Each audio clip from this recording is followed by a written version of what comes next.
So for my assessment, I'm going to show you how to do a fundal check. A fundal check is used on, for my purpose, would be a postpartum patient, so a patient that has delivered a baby. The frequency of fundal checks depends on if they had a vaginal birth or a cesarean birth. The fundus is just a fancy word for the top of the uterus. So for placement for that, my model here is obviously pregnant, but I will show you as if she was a postpartum patient. So if she was a C-section, I'd look for her incisional dressing, and I'd put my hand just below that. In the case of a vaginal delivery, it's the same spot, but it's just like right above the pelvic bone. So the purpose of holding my hand here is to help support the base of the uterus, because I'm going to push on the top, the fundus. So the first place that I'll go to, because it could be really anywhere at this point, is just at like the umbilicus. And I'll treat every patient as if it's going to be easily felt, because the procedure itself can be kind of painful for some. So I'm just going to feel right at the umbilicus, so non-dominant hand right at the pubic bone or underneath the incision. And my dominant hand, I'm just going to use like the pinky side here and just kind of roll it into the umbilicus. And if I feel it, that's great. It should be midline and firm. So if it's not firm, the first thing you want to do is like push hard and massage it, because you want it to be firm. If a fundus is loose and boggy, that uterus is a muscle, and if it's loose, the patient's at risk for hemorrhaging, and we definitely don't want that to happen.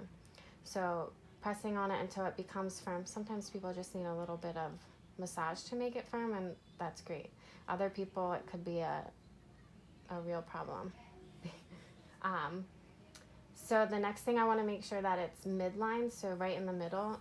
Reasons that it could be deviated to either side: if her bladder was full, a full bladder will go up into like the abdominal cavity and push the uterus to the right side. So a simple fix for that could be just going to the bathroom and urinating. So then after the patient would go to the bathroom, they'd come back, I'd check it again, make sure it's midline now. If the patient's unable to pee and it's still deviated, then we would have to do a straight cath. And then of course after that, checking to make sure it's nice and midline.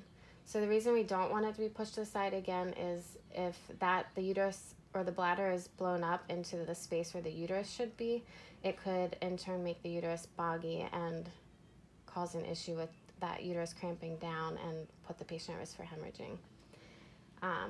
So again, midline firm is what we want it to be. Let me see here.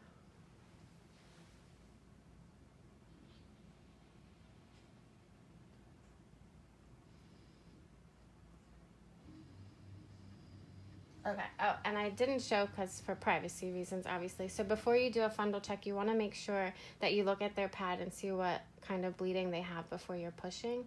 That way you know what you're causing with the fundal check. So check before to make sure you know what's going on down there, and then as you're pushing, you want to look and see if blood's trickling out. If it's not, any clots or pus, anything like that. And then you would document it. So the blood that comes out postpartum is called lochia. A good assessment will be documenting the lochia as you're pushing on the fundus. Again, my patient's laying in the supine position, so that's the perfect way to start that.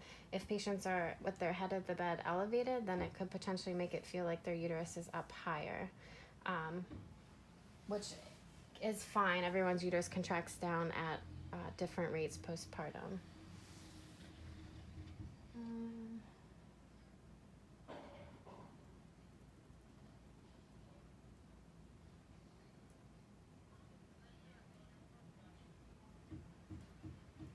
Okay, and I think that's it.